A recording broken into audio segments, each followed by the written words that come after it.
بسم الله الرحمن الرحيم. مشاهدينا الكرام، السلام عليكم ورحمة الله وبركاته. أهلا بحضراتكم في لقاء متجدد من برنامج قوارير. أثق فيه تاني إزاي بعد ما علق على صورة واحدة ست غريبة وبيقول لها إيه الحلاوة دي؟ إيه القمر ده؟ ده الطقم هياكل منك حتة. مم. والحقيقة ده سؤال بيتكرر كتير وبيتقال كتير في بيوت كتير ومن زوجات كتير، واتسأل مش بس اتسأل كده عادي، لا ده اتسأل بدموع وهي حزينة ومكسورة، انه ازاي اثق فيه وهو عمال يكتب لدي ويكتب لدي الحلاوة دي والقمر ده وايه الجمال ده وايه الشياكة دي. الله سبحانه وتعالى قال وعاشروهن بالمعروف. المعروف بقى مش معناه مش مجرد عشرة تحت سقف واحد، وان احنا زوجين قاعدين مع بعض في بيت واحد وان انت بتصرف علينا وعلى الولاد بس، لا، المعروف من ضمنه كمان الأمان والاحترام والتقدير وإحساس إن زوجتك مطمنة وهي معاك، وإن أنت سند ليها، وإنها مش شايفة إن أنت محسسها إنها أقل من أي حد، وإن أنت ممكن تنجذب لأي حد وتعلق لأي حد، والإطراء والثناء والمجاملات والحاجات اللي هي ما بتسمعهاش منك بتشوفها انت بتكتبها وبتعلق بيها عند ستات تانية. المعروف انك ما تسيبهاش تحس بنقص داخلي، وانك دايما تخليها حاسة انها فاقدة الثقة في نفسها، وانها بالعامية كده زي ما ناس كتير بتقول مش مالية عينك، وانك عمال تبص هنا وهنا وهنا وتلقي الكلمات الجميلة الحلوة اللي كلها اطراء لستات تانية وسايبها هي. طيب، الخيانة الرقمية مش دايما بتكون علاقة كاملة زي ما الناس فاهمة، أو لما بتسمع كلمة خيانة يبقى مباشرة بتروح على الخيانة الجسدية فقط واللي هي شرعا بتسمى بالزنا، لكن لا، هي أحيانا بتكون بتبدأ بالكلمة اللي هي التعليق، اللي فيه غزل، اللي فيه كلام لا يصح ولا يجوز شرعا أبدا أبدا ولا عرفا، أو تصرف اتقال عليه إنه عادي وهو مش عادي أبدا. إن أنت تدخل على الماسنجر على الخاص وتقول لها ازيك عاملة ايه، كنتي قمر النهاردة، ايه الحلاوة دي، ممكن نتعرف أكتر، أنا فلان انتي مين، طب مش عارف ايه، طب ابعتيلي صور أكتر. امال دي تسميها ايه؟ دي طبعا خيانة قبل ما تكون للزوجة يا لله سبحانه وتعالى الأول. الحقيقة احنا النهاردة هنتكلم عن الأثر النفسي بقى اللي بيحصل للزوجة بعد ما تشوف زوجها بيعلق وبيجامل وبيغازل على السوشيال ميديا على صور وفيديوهات ستات تانية، أو بتشوف رسايله على الخاص واللي ممكن توصل ل يعني أخذ مواعيد أو أكتر من كده وإرسال صور خاصة وما إلى ذلك. وطبعا حضراتكم فاهمين بدون الشرح أكتر وأكتر عن اعتذار محتاج إن هو يعمله، عن محاولة، اليوم بنتكلم عن محاولة لإعادة الثقة. ده لو رجعت، طب ولو رجعت هترجع على أي أساس؟ مش على وعود وكذب، والله آخر مرة، والله ما هعمل كده تاني، دي كانت أول وآخر مرة في حياتي، وكل مرة تشوفك بتعلق تعليقات أسوأ وأصعب من الأول. حلقتنا النهاردة بتتكلم عن الأثر النفسي في العلاقة الزوجية بعد الخيانة الرقمية، وإزاي الزوجة تقدر تعيد ثقتها بنفسها مرة أخرى، مع ضيفتنا اللي مشرفانا الأستاذة أشجان يحيى، خبيرة العلاقات الأسرية والزوجية. السلام عليكم وأهلا ومرحبا يا أستاذة أشجان. وعليكم السلام ورحمة الله وبركاته. ربنا يبارك فيك يا ندى، وأهلا بيكي وبالسادة المشاهدين. ربنا يكرمك. أهلا ومرحبا بحضرتك. في الحلقة السابقة احنا اتكلمنا عن مفهوم الخيانة الرقمية وأسبابه وحدوده والأمر برمته اتكلمنا فيه. النهاردة خلينا نتكلم عن التأثير النفسي لهذه الخيانة الرقمية، الخيانة على السوشيال ميديا، على الطرف المتضرر سواء كان الراجل أو الست. وهل الأثر النفسي بيكون على الست أكتر بكتير من الراجل ولا لأ؟ فكرة إن إحنا نقول التأثير النفسي، يعني طبعا إحنا بنتكلم في يعني صدمة، وخصوصا حسب شخصية الطرف التاني. لو إحنا هنتكلم إن الزوجة لقت زوجها خلينا نقول متمادي مثلا او بيكلم حد، ودي على فكرة بقت يعني لو بيجي لي 10 مشاكل في منهم 4 5 متعلقين بمواقع التواصل، متعلقين بفكرة ان هم بيكلم حد، لا بيواعد حد، والامر ممكن يصل من بداياته خالص حاجه بسيطه جدا والعياذ بالله زي ما انت بتقولي كده، خلاص احنا هقابلها، ببعت لها لوكيشن، هي بتبعت لي لوكيشن، بنعمل مكالمات فيديو ايا كان. امم. ففكرة الأثر النفسي على الست لحاجة زي كده، أول حاجة أول نقطة يعني بيندرج تحتها فكرة الماضي بتاع الزوج. يعني امم. والله أنا زوجي مش بتاع الكلام ده خالص، وهنا بتبقى الصدمة الكبرى، والصدمة والأثر النفسي عليها بيبقى كبير جدا، لأن هي بتبقى حاسة إن فقدت أول حاجة الثقة في امم. نفسها.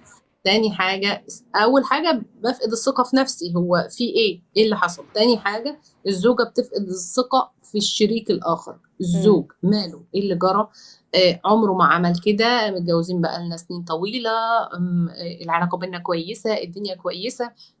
فالصدمة عند النموذج ده بتبقى أعلى بكتير من الزوجة اللي تقول أنا أخده وعارفة إن هو كان بيكلم حد وقال لي بطل بس رجع تاني. بالظبط. امم. فهنا بتبقى عندها نوع من انواع التأهيل شويه، او مش مستغربه الامر، يعني هي عندها صدمه منه، ولكن هي مش مستغربه لانها ممكن تكون ادت لها مقدمات او شافت حاجات بسيطه او انما الصدمه الحقيقيه بتبقى للشخص مش متوقع منه، شخص محترم، شخص كويس جدا، هي مش قادره تتجاوز. فبتبقى اول حاجه الثقه في نفسها، تاني حاجه الثقه فيه، تالت حاجه جزء الاحترام، رابع حاجة الاضطراب في رد الفعل. أنا مش عارفة والله أطلق، أكمل، أسامح، ما امم. سامحش، أعتذر، مش امم. قابلة، أواجه. فهي بيبقى في نوع من أنواع الاضطراب. فالاضطراب ده مفيش حد هيمر بالكلام ده، فقد ثقة والكلام ده، ويبقى هو متزن بقى مع نفسه كده أو مع أولاده أو في حياته أو في شغله. فبيبقى نوع من أنواع الهزة كده، زي ما تجيبي حد ويترج أو ترجيه جامد، فهي امم. بتبقى كل حاجة عندها متبعترة.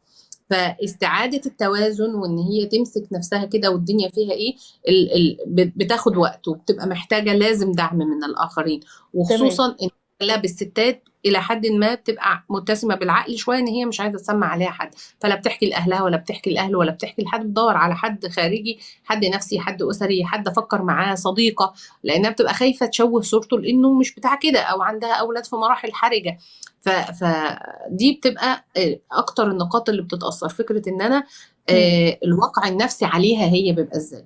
الزوج، تمام. تمام. يعني خلينا نبقى نقول لانك قلتي على ده وده، فكره اه. الزوج هو مش كتير، لان يعني برضو خلينا منطقيين، الزوج لا يتحمل هذا الامر، ولو حصل لا قدر الله بيبقى حاجة من اتنين، يا إما بياخد قرار الانفصال، يا إما بيبقى في بعض الأزواج إن هي اعتبرت إن دي نزوة وكذا، حسب الأمر. ولكن هي فضل الله إن شاء الله يعني إن هذا الأمر مش موجود وسط النساء، ربنا يستر على بيوتنا، لأن هي زي ما بقولك امين. بتبقى عند الرجالة فكرة إنها هتجوزها، إنه ممكن يتجوز عليا، فبالتالي هي بتروح في الناحية دي. بس يا إنما أستاذة كثير أشجان، الحقيقة ده بيبقى مدخل لكتير من الرجالة طبعا. علشان يعملوا التصرفات دي. إيه يا جماعة، أنا بتواصل معاها علشان أنا عارف إن أنا عايزة أتجوزها وإن أنا من حقي التعدد. ماشي، ماشي يا فندم، أنت من حقك التعدد، لكن التعدد له أصول وله شرع. أنت عشان أنت لما رحت اتجوزت مراتك الأولى عملت معاها كده؟ قعدت تتكلم معاها على السوشيال ميديا؟ طب اقابلك، طب لا، خدي صورة، طب اعملي، طب مش عارف ايه. ما بيبقى في اصول.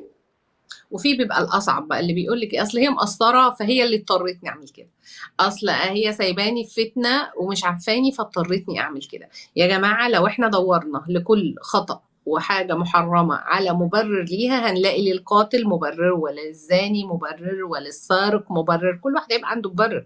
الحرام حرام امم. وبين، الحلال بين والحرام بين. ففكره ان انت بتعلق شماعه، فكره ان انا هتزوجها، خلي بالك يمكن واحد في الكام ألف اللي الدنيا بتصحه بالجواز بهذا الشكل.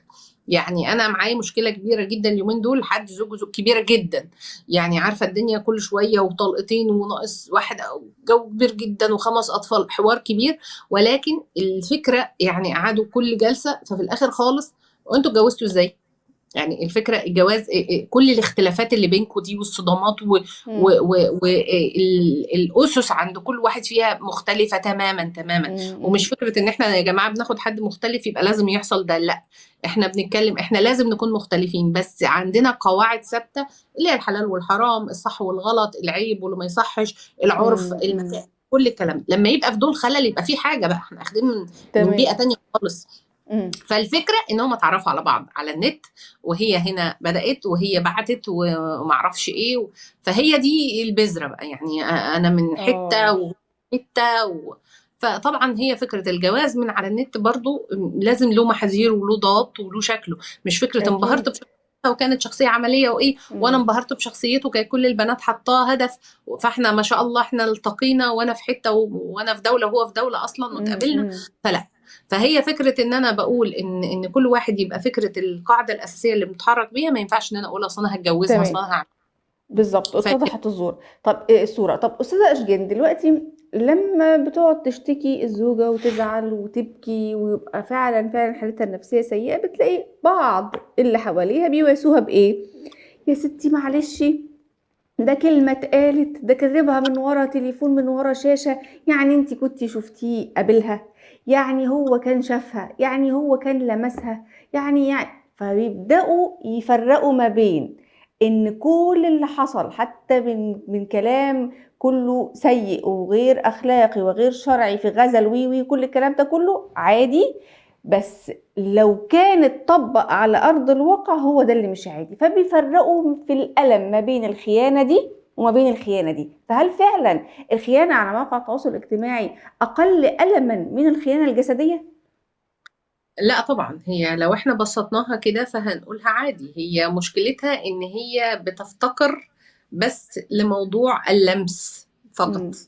يعني هي مكتملة الأركان، الكلام، التجاوز، الصور، يعني التخيل، فيها كل حاجة. هي بس بتفتقر اللمس. يعني فكرة ان انا اقول لحد يقول طب ما هو كده الزنا لا يتم، طب هو ليه بقى ربنا عز وجل قال العين تزني وزنها النظر والأذن تزني وزنها ليه؟ لا، طب ما هي خلاص ما يبقى لما يلمسها يزني. ليه عطر المرأة اللي بنشمه اللي يشمه الراجل لو فعلا هي ماشية ومتعطرة بعطر مم. قوي وهو شمه، فهي كده عقوبة ليه؟ زنا ليه؟ بالظبط فهي بالظبط. لو احنا بسطنا من الأمور البسيطة، هو عنده الأركان كلها مكتملة ما عدا ركن واحد، وغالبا الركن ده للأسف بيبقى فيه خلل. يعني والعياذ بالله الخيانات الرقمية، الخيانة الكاملة اللي هي بقى صور أو فيديوهات أو بالظبط قصص كتيرة بالظبط. جدا واحد لما بيسمعها. ففكرة هو ما هو بيحصل يعني هو خلاص، يعني هو الأمر بنفقد السيطرة عليه. هو خلاص يعني هو ناقص إيه؟ هو ناقص بس يلمسها. ما هو بيقول كل الكلام اللي بيقال بين الزوجين، بيتخيل، بيوصف، بيعبر، بيعمل كل حاجة كل حاجة. فبيبقى ناقصه اللمس. ولكن هي دي بتبقى يعني ايه، عارفة، مم. زي القصة اللي مكتوبة كاملة ولكن الإمضة أو الختمة بتاعت ناقصها الرواية إيه؟ الحاجة الأخيرة. تمام. بالظبط. لكن هي مم. لا، واقعها واقع خيانة. طب أستاذة أشجان، في حال إن الزوج يعني خلاص عارف إنه دي خيانة لله رب العالمين الأول قبل ما تكون خيانة لزوجته، وإنه المفروض إن هو يعني هيقلع عن ده وعايز يراضيها ويعيد الثقة بينه وبينها مرة أخرى، إزاي؟ المفروض يعمل إيه علشان يخليها ترجع تثق في نفسها برضو الأول وتثق فيه؟ إيه الخطوات اللي المفروض يعملها علشان يثبت حسن نيته وتعيد الثقة بينهم مرة أخرى؟ هي أول حاجة إن الأمر ده يا ندى لازم لما يتم الاتنين متفقين عليه. هتقولي لي الاتنين ليه؟ ما هو اللي هو اللي هيتوب غلطان. وهو اللي غلطان. ولكن انا برضو سبحان الله، يعني فكرة ان انا بشوف بعض النماذج بتبذل بذل كتير جدا وبتبقى غلطة وربنا غفور رحيم، ووقع في حاجة غلط كبيرة او دخل في مكالمات وشات ولكنه اقسم لله عز وجل انه لن يعود لهذا الامر. وفكرة ان هو الامر معاه خلاص صفحة واتقفلت، وانه يعني قدم كل وطلع صدقة وخد كل الاسباب التوبة وماشي اه. عليها. اه. ولكن الطرف التاني حطه في نفس الزون، انا حاطاه في نفس الزون. مش انا قادرة تغفر له ولا تنساه. فقدت الثقه، فقدت الامان، فقدت الاحترام، الثلاثه اللي لما واحد فيهم بيضيع خلل كبير في الحياه الزوجيه. النقطه الرابعه فكره المراقبه. كلمت مين، تليفونك مشغول، انت مع حد. فبالتالي اللي قدامي عمال بيبذل في حتة وانا مصرة ان انا واقفة عند نفس النقطة. فعشان كده لما الزوج بيجي بهذا الامر وبيبقى خلاص اقلع وتاب وأناب، ونشهد الله مم. إن هو أمامنا، وإن شاء الله تكون توبة صالحة وخالصة، إن هو أقلع عن هذا الذنب. لما هو يصل المرحلة دي، أنت كزوجة ليكي دور، لأن هنا بيحصل نقطة الخلل، وهنا بيحصل الخلاف، وهنا بيحصل الطلاق، وهنا بيحصل إن الزوج بيصل لمرحلة يعني عدم التحمل والاكتفاء التام، إني تعبت وزهقت ومهما أعمل هي بالظبط، مش ده ربنا مصدقاني، بيغفر، انتي مش فأنا رايحة هتغفري لي، انتي هتذليني. فانا رايحه اتجوز. يعني بصي، زي بالظبط، يعني لما والعياذ بالله بتبقى زوجه، انا معايا مثلا زوجه هي كلمت حد في لحظه ضعف، وكان يعني مم. حاجه بسيطه جدا، والزوج شاف الشاف، ويعني عارفه، وتابت وبست مم. الايد وبست الرجل وخلاص يا والله، الله واصل يا عشانك الله. مغترب، وعلى ما رجعت وانا كذا وانت، مم. بس عارفه عملت كل حاجه. ولكن بقاله سنتين هو ممتنع عنها كزوج، والاكل والشرب لوحدها، وما بيخرجش معاها، وما بيخرجش مع الاولاد، وكل شويه يفكر، كل شويه يفكر. مم. انا وجهة نظري الطلاق اسلم. يعني احنا ما بناخدش بعض نعذب بعض. انا حضرتك مش كده دخلتي على السؤال التاني قبل الأخير اللي احنا عايزين نتكلم فيه معاكي. امتى تقولي فعلا في الخيانة الرقمية، خيانة على السوشيال ميديا، امتى تقولي لا هنا ممكن الصلح وهنا التراضي وهنا تمام والعلاقة هترجع بإذن الله أفضل من الأول، وأكم من الناس بيحصل بينهم مشاكل وبيتصالحوا وبتعدي الأمور، وامتى تقولي لا مش هينفع هو يكمل، مش هينفع هي تكمل، ولازم ينفصلوا تماما ويبعدوا عن بعض؟ اول نقطة اللي انا كنت بتكلم فيها دي، فكرة ان احد الطرفين واقف عند نفس نقطته، انه مش هيتجاوز، لم يتعدى مرحلة التجاوز. فكرة اما يقول لا ده ربنا بيسامح، انا مش ربنا، والعياذ بالله، ربنا اللي عنده القدرة دي، انا بشر يا سيدي، انا مش قادرة اسامح، انا مش بالظبط. عارفة، انا مش.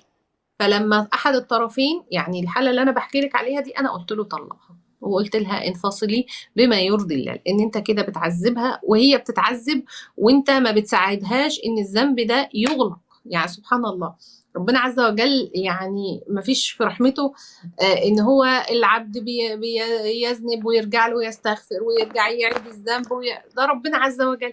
طيب احنا بشر، ربنا خلقنا وكل حاجه، ولكن في فكرة التسامح، وفي فكرة ده هي ربنا عز وجل عامل باب كبير للمغفرة، واللي بيسامح، والعفو عند المقدرة، والكلام ده كله، ولكن كل بني تأكيد. آدم له طاقة. مم. فلو أنا كطاقتي كزوج أو كزوجة مش قادرة، واحدة تقول مم. لي عايزة أكمل معاه بس مش قادرة أنسى، لا، ما هو أنت هتبذلي مجهود في حتة تانية، ولازم تبذلي، مش قاعدة أتفرج، عارفة اللي الواحد خسر ماتش وطلع، وأنا مستنية الشوط التاني بقى، وانا قاعده اتفرج، انت ما بتلعبش كويس، انت، طب ما هو انا دوري ايه؟ انا دربت، انا عملت، انا شجعت. فانت لو قادره تتجاوزي، وعلى الاقل بنشيل الامر من التجاوز، نحطه التناسي. فكره ان انا اتناسى، مش هتنسي والله، بتتناسي، مم. تتعاملي معاه كابنك في الحته دي. ما اولادنا لما بيغلطوا وبتبقي حاسه ان انا مش قادره انسى له انه عمل فيا كذا، مش قادره ابني انه عمل كذا فاخوه، مش قادره انه عمل فيا فابو، ايا كان، ولكن ابني. فبتيجي بعد شويه بتسامحي، بتعملي، هو مش ابني تمام، ولكن لازم نفس المنطق يبقى مع الزوج لو انا عايزه مم. اكمل. انما تمام. فكره طب نحط السكاكين على رقبه بعض، ده ما بالعكس بينكس اللي قدامي. انا معايا ازواج قال لي كده كده يا استاذه والله ما هتسامح، كده كده خلص الكلام، انا اريح لي اتجوز، خليها تربي الولاد. فبعد ما مم. كان إن خلاص والامر ده، واهتمي وحصل ايه وساعديه لهذا الامر. زي فكره التدخين على فكره، مم. يعني شاب يقلع على التدخين، وزوجته راحه جايه تشم فيه، راحه جايه تدور، راحه جايه تقول له انت كنت بتقلع، او ولكن مم. الام بيبقى فيه شويه الامر تمام. مختلف. تمام. فهي نفس الفكره، الطلاق امتى يحصل؟ لما احد الطرفين مش قادر يتجاوز، ومش قادر، وعمال كل شويه بيعيد في او الماضي ان كمان انا. تكرار الخيانه يا استاذه اشجان، يعني هو انت كل شويه تكتشف حاجه اسوأ من اللي بعدها. طيب وبعدين احنا هنفضل كده هي لحد حقيقة، امتى؟ بص، عشان فكرة التكرار دي، يعني في ناس بتكرر كتير، والزوجة بتسامح كتير. فأنا لما أجي أقول لها، يعني واحدة مثلا كان قالت لي بقالي 18 سنة وهو بيعمل ويعتذر ويعمل ويعتذر، طب حضرتك جايه لي عشان اقول لك اتطلقي؟ فسكت، قالت لي اعمل معاه ايه؟ فدي مش عايزه تطلق، هي عايزه تعيش، ولكن بتدور على اساليب. فاللي بيبقى الخيانات متكررة ما بيلجأش لحد أسري، ما بيلجأش لحد، لأن هي بتبقى وصلت لحد الامتلاء زي الكوباية كده بتمليها، فاللي امم بيمتلئ ما بيحتاجش يسأل حد، هي الكوباية خلاص خلصت. فهي الامتلاء لما بيصل عند المرأة من الرجل ما بتحتاجش، هي بتبقى خلاص نفسي أسامح ما عدتش قادرة، ولكن مش بعدد المرات، بقدرتها هي. في امم معايا زوجات هذا الأمر متكرر جدا جدا، ولكنها بتحبه مع يعني مع عوامل كتير جدا مخليها انها بتدور تسامحه ازاي. فما بقدرش هنا اقول لها لا، ده كتير جدا كتير جدا. انت بتتكلمي بقول لك 18 سنه، 18 سنه 18 سنة. يتزوج ويطلق ويعمل ويكلم دي ويروح لدي ويرجع ويعيط ويطلع عمره ويرجع، يعني بصي ليفل كان رهيب. ولكن امم هي انا قلت لها اول سؤال عندك استعداد تطلقيه؟ قالت لي انا بحبه وهو بيحبني وما اعرفش ايه، وبيقعد يعيط وبيصعب عليا. امم فدي واحده عايزه وسائل تقويه تقويها، ولكن انا من جوايا هي الدنيا تمشي لا طبعا. فهي ما بتبقاش بالتكرار، بتبقى بالنوايا وقدرة التحمل.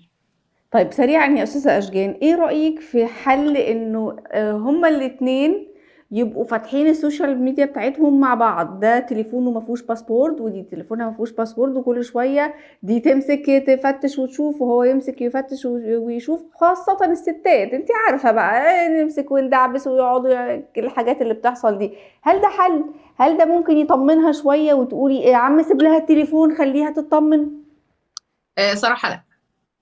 لا لا. تسألوا عن أشياء إن تبدى لكم تسؤكم.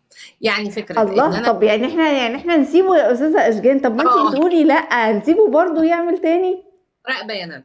لأن أنا لو أنا زوج وناوي إن أنا أكلم حد، كل ما أنت بترفعي مستوى مراقبتك أنا هرفع مستوى الاحتياط. الحذر يعني بتاعي شيفت الحذر، ديليت من كل الإكرام. الدنيا.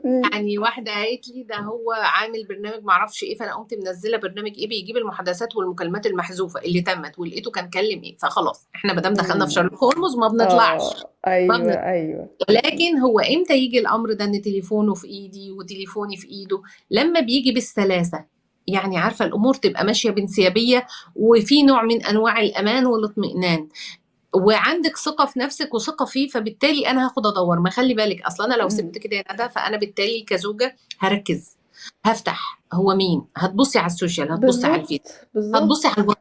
هو ده كلمك ليه؟ حتى لو رجالة، هو ده كلمك ليه؟ هو ده كان عايز منك إيه؟ هو بالظبط. نفس الشيء. هو أنت كنت مم. بتتكلم، وفي طبعا يعني أغلب النساء بتفضفض مع أختها، بتفضفض مع أمها، اه بتتكلم على جوزها. يعني حد قام جايب لي قال لي قالت عليا لاختها ده راجل معرفش ايه. ده انا من يومها مش عارف انسى، بقى لي 5 سنين الكلمه في قلبي وعاتبتها. قالت له ده بس منك كنت يومها متخانقين قبل ما نتصالح. فيا جماعه لا مم. تسالوا عن اشياء انتم بدلكم تسؤكم.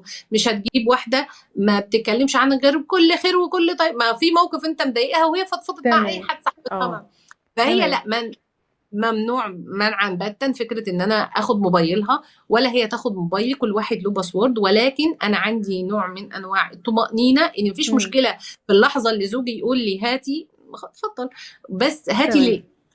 مم. هي دي نقطه. فلا، كل واحد في حاله، مساحه خاصه ليه بيكلم اصحابه المفروض تكون الثقة واصحاب متبادلة، مش متوقفة على ان انا بالظبط. اشوف تليفونه او هو يشوف تليفوني. بشكرك جدا في النهاية الأستاذة أشجان يحيى، خبيرة العلاقات الأسرية والزوجية، على وجودك معانا، شرفتينا ونورتينا.